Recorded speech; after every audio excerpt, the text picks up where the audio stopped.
Hello friends, அந்த நம்ம என்ன பார்க்க போகிறோம் அப்படின்னா, அனானிஸில் படிக்கிற ரெகுலேஷன் 2025 ஸ்டூடெண்ட்ஸ் உங்களுக்கான யூஜிக்குரிய ப்ரோக்ராமிங் பேப்பர்ஸ் பிஜிக்குரிய எக்ஸாம்ஸ் வந்து எனக்கு கம்ப்ளீட் ஆயிருக்கும். இன்னைக்கு நடந்த எக்ஸாம் கொஸ்டின் எப்படி இருந்திருக்கு அப்படிங்கிற கொஸ்டின் ரிவ்யூ பார்க்கலாம். ஸோ வாங்க வீடியோக்குள்ள போகலாம்.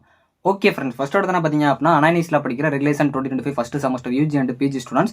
யூஜி ஸ்டூடெண்ட்ஸ்க்கு மோஸ்ட்லி வந்து ப்ரோக்ராமிங் பேப்பர்ஸ் வந்து இருக்கும். இதில் வந்து சிஎஸ்சி ஐடி ஸ்டூடெண்ட்ஸ்க்குலாம் பார்த்தீங்க அப்படின்னா கொஞ்சம் கொஸ்டின் ஈஸியாக இருந்துச்சு. அதர் டிபார்ட்மெண்ட் ஸ்டூடெண்ட்ஸ்க்கு நம்ம ஆல்ரெடி சொல்லியிருந்த மாதிரி கஷ்டமாக தான் கேட்டிருந்தாங்க. ஸோ அது உங்களுக்கு பைத்தான் பொறுத்த வரைக்கும் கொஞ்சம் கோடிங்ஸாக கேட்டிருந்தாங்க.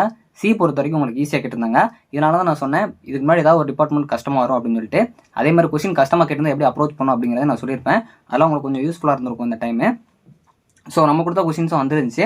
ஸோ ஃபஸ்ட்டு வந்து பைத்தான் பொறுத்த வரைக்கும் பார்க்கலாம். பைத்தானில் மோஸ்ட்லி வந்து உங்களுக்கு 2 மார்க்ஸ் கொஞ்சம் அட்டன் பண்ணுற மாதிரி தான் இருந்துச்சு.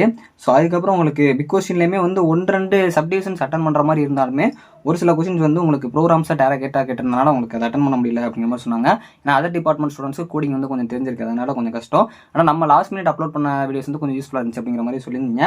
நெக்ஸ்ட் வந்து கம்ப்யூட்டர் ப்ரோக்ராமிங் சி. இது பொறுத்த வரைக்கும் உங்களுக்கு மேக்ஸிமம் பார்த்தீங்க அப்படின்னா நம்ம கொடுத்த கொஸ்டின் எல்லாமே வந்துருக்கும். ஸோ அது போக உங்களுக்கு கண்டிப்பாக பிக் கொஸ்டின்லாம் ரொம்ப ஈஸியாக தான் கேட்டிருந்தாங்க.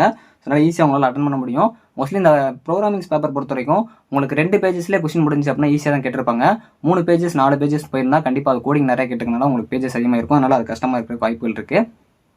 ஸோ ஓவரலாக பார்த்தீங்க அப்படின்னா இன்னைக்கு யூஜி பொறுத்த வரைக்கும் பைத்தான் வந்து கஷ்டம், சி வந்து ஈஸி தான், ரொம்ப ஈஸின்னு கிடையாது. ஆனால் ஈஸியான கொஸ்டின் நம்ம கொடுத்த எல்லா கொஸ்டினுமே வந்திருக்கும்.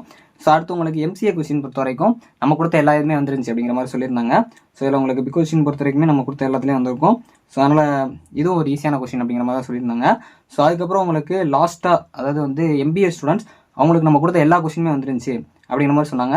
அதுவும் நான் உங்களுக்கு ஃபர்ஸ்ட் யூனிட்ல ஒரு கொஸ்டின் கொடுத்தேன், 15 மார்க்கில் கேட்டிருந்தாங்க. ஸோ வரலாம் எனக்கு கிடச்ச இப்போ கொஸ்டின் வச்சு நான் ஷேர் பண்ணியிருக்கேன். இன்னும் எம்இசிஎஸ்சிக்கும் எம்இஇசிக்கும் வந்து நான் கொஸ்டின் கிடைக்கல, ஆனால் கொஞ்சம் கஷ்டம் அப்படிங்கிற மாதிரி ஸ்டூடெண்ட்ஸ் சொன்னாங்க. இப்போ நீங்கள் பார்த்துட்டு இருக்க ஸ்டூடெண்ட்ஸ் உங்களுக்கு கொஸ்டின் எப்படி இருந்துச்சு அப்படிங்கிற மறக்காம கமெண்ட் பண்ணுங்கள். தேங்க்ஸ் ஃபார் வாட்சிங்.